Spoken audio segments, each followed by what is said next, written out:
नमस्कार, मेरा नाम है सुनैना कश्यप और आप देख रहे हैं केएच लाइव हिमाचल। आज दिन रविवार का है और वक्त शाम की चाय का। देखिए दर्शकों, हर रविवार को हमारी कोशिश रहती है कि हिमाचल प्रदेश के हफ्ते भर की सियासी चर्चाओं को आपके सामने लाएं। पूरे हफ्ते में क्या सियासी हलचल रही है उसके बारे में बताएं। और इस चर्चा को लेकर हर रविवार को हमारे मुख्य संपादक प्रदीप चौहान सर हमारे साथ मौजूद रहते हैं। और आज भी हिमाचल प्रदेश की सियासी चर्चा के लिए प्रदीप चौहान सर हमारे साथ मौजूद है। सर, स्वागत है आपका। धन्यवाद सुनैना, बहुत बहुत आपका। सर देखिए, हर रविवार को हमारे दर्शकों से रूबरू आपको करवाते हैं। सियासी हलचल पर हम चर्चा करते हैं और हफ्ते भर में जो कुछ सियासी हलचल होती है उसके बारे में अपने दर्शकों को बताते हैं। तो इस बार पूरे हफ्ते भर में सियासी गलियारों में जिसका नाम रहा है वो कंगना रनौत रही है। पहले सवाल उठते थे कि कंगना हिमाचल में नजर नहीं आती है, कंगना गायब रहती है। और जब कंगना रनौत की एंट्री हिमाचल प्रदेश में हो जाती है फिर वो सियासी गलियारों से बाहर नहीं जाती है। अभी ताजा मामला जो है वो उनके मनाली के घर के बिजली बिल का है। आपने भी सुना होगा कि बिजली के बिल को लेकर बवाल हुआ और कंगना रनौत ने ये दावा किया कि उनके 1 महीने का बिजली का बिल 1 लाख रुपए आ गया। जिसके बाद बिजली विभाग ने बाकायदा बिल की कॉपी भी दिखाई कि देखिए ये 1 महीने का नहीं 2 महीने का बिल है। और इसके साथ साथ जब जांच हुई तो ये भी सामने आया कि वो समय से बिजली के बिल का भुगतान नहीं करती है। तो पहले तो शुरुआत इसी से करते हैं कि इसको लेकर आपकी क्या राय है, किस तरह से आप इसको देखते हैं। देखिए, कंगना ने जो बिजली का बिल का मुद्दा उठाया था, दरअसल वो जो राजनीतिक रूप से परिपक्व नहीं है, ये उसका एक एग्जाम्पल था कि बिना तैयारियों के आप पब्लिक में कुछ भी बोल देते हो, बिना तैयारियों के चीजें रख देते हो और वो भी आरोप लगाते हो जब इतना बड़ा कि मुझसे ये इलीगल वसूली की जा रही, तो जाहिर सी बात है इसका जवाब आना था।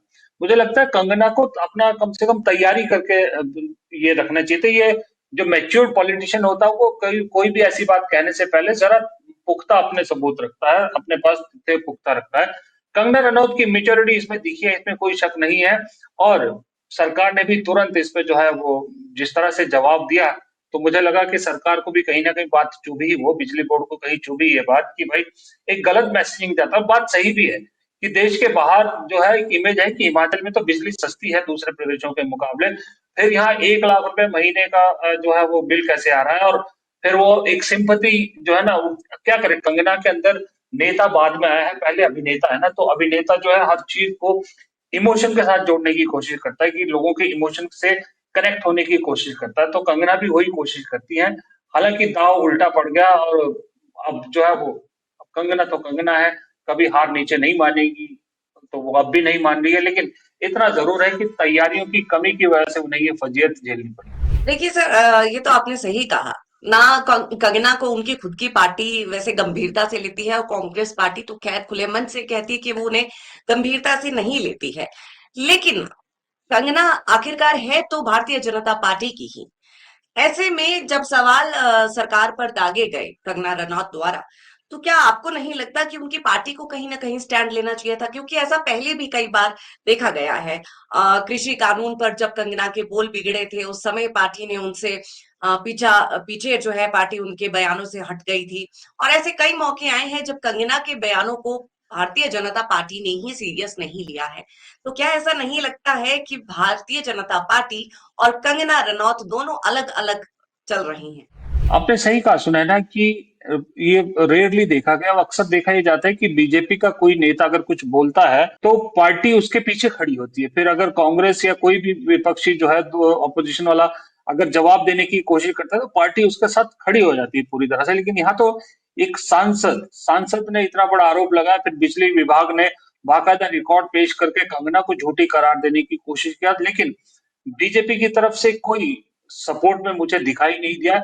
एक दिन आप नहीं थी तो गुस्ताखी मैंने भी की थी कि मैंने एक आपकी जगह भरने की कोशिश की थी, तो एक वीडियो उस टाइम मैंने बनाया था आपके चैनल के लिए कि जिसका सार भी यही था जो आज है कि क्यों कंगना संग कोई ना, कि कंगना को बीजेपी ने अकेला क्यों छोड़ दिया इस मुद्दे पर। अगर बीजेपी का कोई प्रवक्ता भी या कोई भी सपोर्ट में आ जाता तो शायद उनकी बात में और दम लगता। लेकिन मुझे ऐसा लगता है कि कंगना का जो अब तक का सफर रहा है बीजेपी के साथ। एक तो वो वजह है कि कंगना के सपोर्ट में कोई नहीं आ रहा, और दूसरा जो मैंने पहले सवाल के जवाब में कहा कि इमेच्योर स्टेटमेंट था। तो अगर यहाँ आप सोचो कि भाई ये बिल वाले मामले पर जयराम ठाकुर या फिर राजीव बिंदल या कोई और सीनियर नेता कोई आपके सपोर्ट में आ जाएगा ऐसी अजीब बात पे, तो वो होना नहीं था। लेकिन उससे बड़ी बात यह है कि कंगना रनौत का यहाँ के जो बीजेपी के जो लोकल लीडरशिप है उनको कमतर आंकना इसकी सबसे बड़ी वजह है। आपको और पब्लिक जो दर्शक है हमारे, उनको जानकर हैरानी होगी कि जो मुझे पता लगा है कि सांसद बने भी अब तकरीबन 1 साल होने वाला है, जून में 1 साल हो जाएगा। उससे पहले उम्मीदवार बनी थी, सब कुछ हुआ था, लेकिन अब तक कंगना रनौत शिमला में बीजेपी का जो हेडक्वार्टर है, हेड ऑफिस है, वहां नहीं गई है, एक बार भी नहीं गई है सांसद होने के बावजूद। वहां से शिमला होते हुए रामपुर गई है, लेकिन फिर भी शिमला में जो है हेड ऑफिस नहीं गई। जो मंडी में बीजेपी दफ्तर है वहां भी शायद सुना है कि सिर्फ 3 बार गई है, बाकी उन्होंने अपना जो ऑफिस सेटअप कर रखा है वहीं से ऑपरेट करती है। तो इसलिए क्योंकि चुनाव के वक्त तो मजबूरी थी, ऊपर से पैराशूट कैंडिडेट थी, तो जयराम ठाकुर वगैरह सब लोग इनके साथ घूम रहे थे। लेकिन अब लोकल लीडरशिप जो है वो कंगना का जो है वो ये रवैया पसंद नहीं कर रही है। इसलिए मुझे लग रहा है कि कंगना को धीरे धीरे ये बात समझ में भी आ रही है कि भाई ये लड़ाई अकेले लड़नी पड़ेगी, क्योंकि लोकल लीडरशिप को अगर आप सम्मान नहीं दोगे तो वो भी आपको सम्मान नहीं देगी, जाहिर सी बात है। तो क्यों आपके फंडे में जो है वो टांग अड़ाएगी वो, क्योंकि आप तो किसी की वैल्यू करती नहीं है। कहाँ किस किस बीजेपी के फंक्शन में आपने उनको देखा जाते हुए, कहाँ कोई वो बहुत कुछ वो कर लिया उन्होंने, नहीं करती है, वो नहीं जाती है। तो अगर आपको आपको लगता है कि आप तो आपके माई बाप दिल्ली वाले हैं, आप दिल्ली से आई हैं, तो उनका कोई कुछ बिगाड़ नहीं सकता, आप जो कहेंगे दिल्ली वाले वो मान जाएंगे, या दिल्ली वालों के इशारों पे काम करना है तो फिर कीजिए, फिर लोकल लीडरशिप आपका साथ नहीं देगी। और ये तो पॉलिटिक्स का एक बड़ा गूढ़ मंत्र है और एक सच्चाई है कि स्थानीय नेतृत्व के बगैर, स्थानीय लीडरशिप के साथ, स्थानीय कार्यकर्ताओं के साथ के बगैर बड़े से बड़े नेता भी कुछ नहीं है। नरेंद्र मोदी भी अगर वाराणसी का लोकल लीडरशिप उनके साथ नहीं होगा तो वो भी चुनाव नहीं जीत सकते अपने दम, क्योंकि जो जड़ में जो कार्यकर्ता है, जो लोकल लीडर है, जो छोटा लीडर है, वो आपकी जान है। आप बेशक दिल्ली से टिकट लेके आए, लेकिन आप जब तक यहाँ की स्थानीय नेतृत्व को साथ नहीं लेके चलेंगे तब तक आपकी बात पे कौन विश्वास करेगा, क्योंकि आप तो वैसे भी अभिनेत्री हैं। जीत गई अभिनेत्री के चक्कर में, सनी देओल भी जीते थे, लेकिन सनी देओल उसके बाद नहीं लड़े चुनाव, क्योंकि उनको मालूम था कि लोगों से कनेक्ट कर ही नहीं पाए। वही चीज कंगना रनौत कर रही है, कनेक्शन के लिए लोकल एक साथ जरूरी होता है। आप वो नहीं लेंगी तो ऐसे अकेले ही पाई जाएंगी। और दूसरा एक कंगना रनौत में जो एक उनका जो स्वभाव है, जो एटीट्यूड है, जो जिसको कहते हैं, वो भी राजनीति में रास नहीं आता। राजनीति में अगर आपको राजनीति करनी है ना, तो आपकी जो रीढ़ की हड्डी है ना उसको बड़ा लचीला रखना पड़ता है, आपको सबको साथ लेके चलना पड़ता है। लेकिन अगर आप अपनी गर्दन सीधी ही रखोगे और लचीलापन नहीं रखोगे उसमें, तो फिर जो सामने वाला है वो भी आपके लिए झुकने के लिए तैयार नहीं है। इलेक्शन वक्त में झुक गया बस, अब वहीं तक है, उसके बाद नहीं होगा। तो ये सारी वजह है कि इसलिए कंगना आपको अक्सर अकेली पाई जाती है। जी। सर देखिए बिल्कुल कंगना रनौत पर वैसे हम ज्यादा चर्चा करना भी नहीं चाहते, लेकिन क्या करें, देखिए पूरे हफ्ते भर में सियासत में जो छाई रही है वो कंगना रनौत ही है, क्योंकि अक्सर हमने अपने चैनल्स पे हम जब लोगों से आग्रह करते हैं कि कमेंट सेक्शन में अपनी राय जरूर बताएं, तो मैंने आपकी ही वीडियो में सर कुछ कमेंट्स भी देखे थे कि लोग कह रहे थे कि कंगना रनौत पर इतनी ज्यादा चर्चा करना जरूरी नहीं है, क्योंकि उन्हें गंभीरता से कोई लेता नहीं है। लेकिन क्योंकि आपने यहाँ जिक्र किया स्थानीय नेताओं का, स्थानीय नेताओं की अगर हम भारतीय जनता पार्टी की बात करें, हिमाचल भाजपा में इस वक्त स्थानीय नेताओं में भी एकजुटता कहीं नजर नहीं आ रही है सर। बिखराव की स्थिति है, बदली बदली सी भाजपा है। पुराने जो दिग्गज है वो मान सम्मान की बात कर रहे हैं, अनदेखी की बात की जा रही है, उन्हें मान सम्मान नहीं मिल रहा है। कुछ नए लोग हैं वो अपनी नई टीम बनाने की जद्दोजहद में लगे हुए हैं, और कई लोग ऐसे हैं जिन्हें लगता है कि उन्हें सीधा दिल्ली से आशीर्वाद मिला हुआ है। तो ऐसे में ये जो खिचड़ी भारतीय जनता पार्टी में बन गई है, क्या आपको लगता है आने वाले समय के लिए ये भारतीय जनता पार्टी के लिए एक बहुत बड़ी चुनौती साबित हो सकती है? देखिए सुने ना, कांग्रेस की हम बात करते हैं, कांग्रेस की सारी मीडिया बात करी कि कांग्रेस में इतनी गुटबाजी है, उतनी गुटबाजी है। कांग्रेस क्योंकि सत्ता में है, इसलिए सबसे ज्यादा सवाल उन पे उठते हैं, इसलिए नजरों में वो रहते हैं। कांग्रेस में गुटबाजी है, नो डाउट है, लेकिन कभी कभी मुझे लगता है कांग्रेस से ज्यादा गुटबाजी बीजेपी में है। बीजेपी में ज्यादा सिर्फ डबल है।